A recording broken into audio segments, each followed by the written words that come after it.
Magandang araw po sa ating lahat. Of course, sa maganda at gwapo nating mga insis. Sir Rico dyan.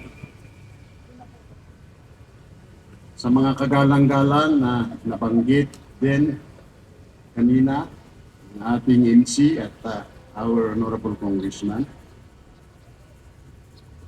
Again, magandang araw po sa ating lahat.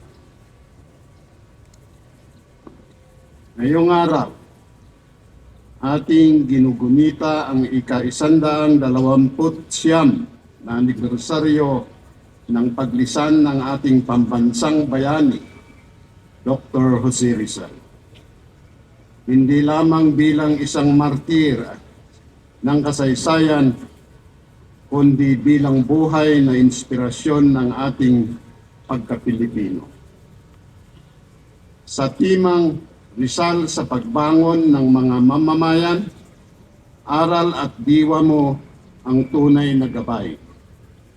Muli nating binabalikan ang kanyang mga aral sa panahon ang ating bansa na humaharap sa samot-saring hamon, kahirapan, katiwalian, paghati-hati ng lipunan, at ang patuloy na pagsubok sa ating demokrasya at pagkakaisa bilang isang bayan.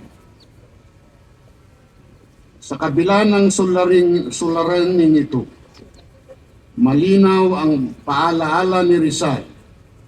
Ang tunay na kalayaan ay nagsimula sa kamalayan, disiplina at pagmamahal sa bayan.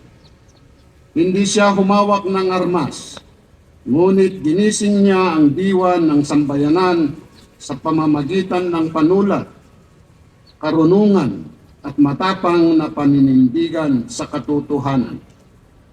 Higit sa lahat, binigyang diin ni Rizal ang mahalagang papel ng kabataan sa kinabukasan ng bansa. Ayon sa kanya, ang kabataan ang pag-asa ng bayan.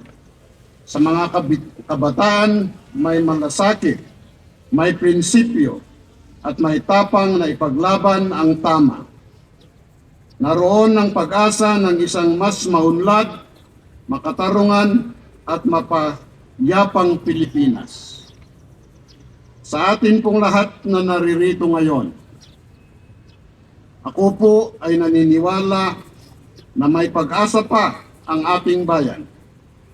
Kumapit tayo kahit sa munting sinag ng pag-asa, sapagkat laging may liwanag sa gitna ng mga matinding pagsubok. Mga kapwa ko Pilipino, may pag-asa pa ang ating bansa hanggat tayo'y nagkakaisa, nagtutulungan at patuloy na naniniwala sa ating kakayahang bumangon bilang isang sambayanan. Ang diwa ni Rizal ay patuloy na nabubuhay sa bawat mamamayang tumitindig laban sa mali, sa bawat lingkod bayan tapat sa panunungkulan, at sa bawat kabatang pinipiling maglingkod at magmahal sa bayan. Sa araw na ito ng paggunita, naway hindi lamang natin alalahanin ang kanyang pagpanaw, kundi sa buhay ang kanyang mga aral. Sa ating pagkilos bilang isang bansa, naway pagsilbihang gabay ng diwa sa Rizal tungo sa tunay na pagbangon ng sambayanang Pilipino. Mabuhay si Dr. Jose Rizal, mabuhay tayong Pilipino, at mabuhay ang Pilipinas. To one and all, Happy New Year.